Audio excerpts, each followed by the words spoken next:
దేవునామాన్ని బట్టి అందరికీ వందనాలండి. ఈ అవకాశం ఇచ్చిన దేవాతి దేవుడైన యేసయ్యకు,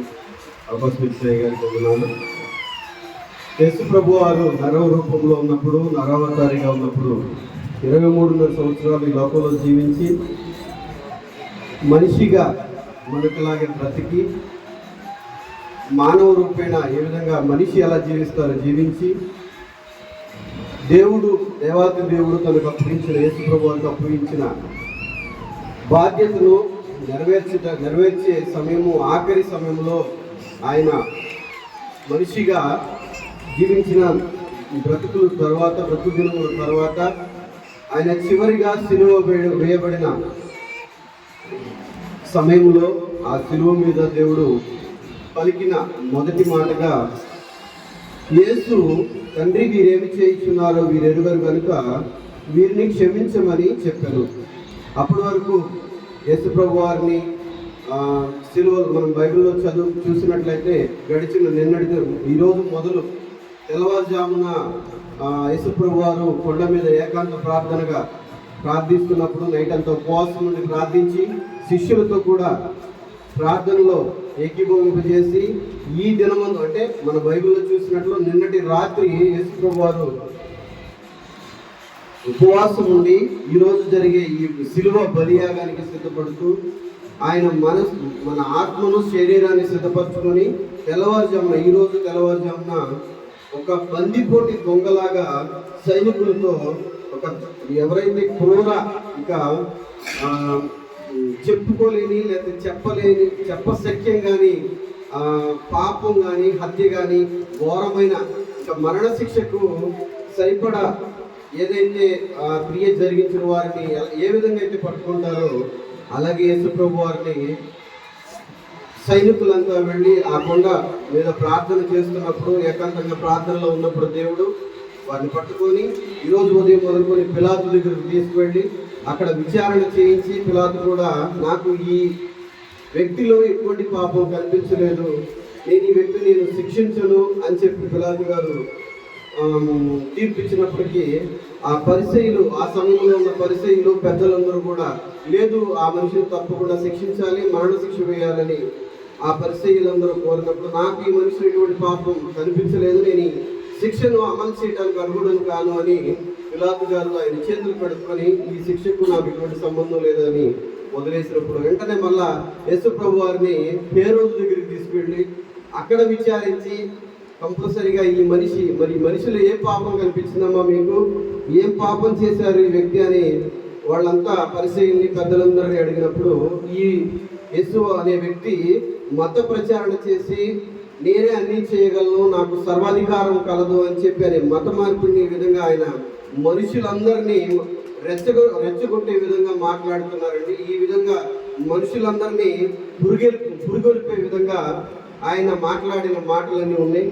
సో నాకు కంపల్సరీ ఈ వ్యక్తిని కంపల్సరీ ఉరి తీయాలి అని చెప్పి ఏ రోజు దగ్గరికి పంపిస్తే ఏ రోజు కూడా ఇది ఉరి తీయాల్సినంత పాపం కనిపించట్లా ఈ వ్యక్తిలో నాకు అని చెప్పి ఆయన కూడా వదిలేసి, నా మట్టుకు మీరు నా దగ్గరకు వచ్చి నన్ను నమ్మి దగ్గరకు వచ్చారు కాబట్టి మరీ ప్రాణహాని కలిగేంత శిక్ష నేను విధించను, బట్ మీకు మీ తృప్తి కొరకు నేను విధిస్తానని యేసు ప్రభు అప్పటికే హింసించడం,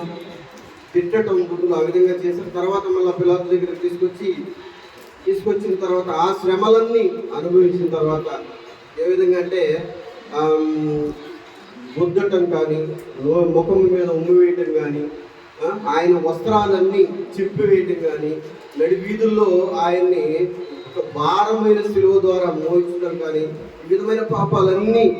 ఈ విధమైన శోధన, శ్రమ అన్నీ దేవుడు అనుభవించి చివరకు సిలువ వేయబడిన తర్వాత మొదటిగా ఈ మాట పలికారు. ఈ మాటలో దేవుడు మనకు తెలియజేసిన మాట ఏంటంటే, లేదంటే సారాంశం ఏంటంటే క్షమించడం అంటే అంత శ్రమ అనుభవిస్తున్నప్పటికి కూడా, అన్ని బాధలు అనుభవిస్తున్నప్పటికి కూడా, అంత ఇక శరీరంలో కొంచెం ఒక చుక్క రక్తం చుక్క కూడా లేనప్పటికి కూడా, ఇక ఆయన ఒంటిలో ఏ శక్తి లేనప్పటికి కూడా ఆయన అటువంటి శ్రమకు లేక ఆ పరిస్థితికు తీసుకొచ్చిన ఏ మనిషినైనా, సైనికుడినైనా, లేకపోతే ఆ పరిస్థితికి అప్పగించిన పరిచయాలైనా ఏ మనిషినైనా అటువంటి పరిస్థితుల్లో కూడా తండ్రి వీరు ఏం చేస్తున్నారు వీరికి తెలియదు కనుక వీళ్ళని క్షమించండి దేవా అని ఒక క్షమాపణ గుణాన్ని దేవుడు మనకు తెలియజేస్తారు. మన నిత్య జీవితంలో కూడా మనం చూస్తున్నవి లేకపోతే మన ముందు మన కళ్ళ ముందు జరుగుతున్న ఏ స్థితికైనా లేదా ఏ పరిస్థితికైనా మనకు తెలిసి మన యందు వేరే వ్యక్తి తెలిసి చేసినప్పటికీ తెలియక చేసినప్పటికీ కూడా ఎటువంటి పరిస్థితినైనా ముందు మనం యేసు ప్రభు వారి ద్వారా తెలుసుకున్న మాట క్షమించటం. అటువల్లే మనం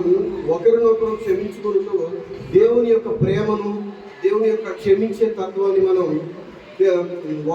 ఎదుటి వారికి తెలియజేసేలా ఉండాలని, అలాగే యేసు ప్రభు వారు ఆ శిలువను ఏ విధంగా ఇచ్చేసారంటే ఆ శిలువ యొక్క బరువు దేవుడు యేసు ప్రభు వారు మోసిన శిలువ యొక్క బరువు 150 కేజీలండి. అంటే 150 కేజీల బరువు కలిగిన శిలువను ఆయన మోస్తూ ఆ రోమా సైనికులందరూ కూడా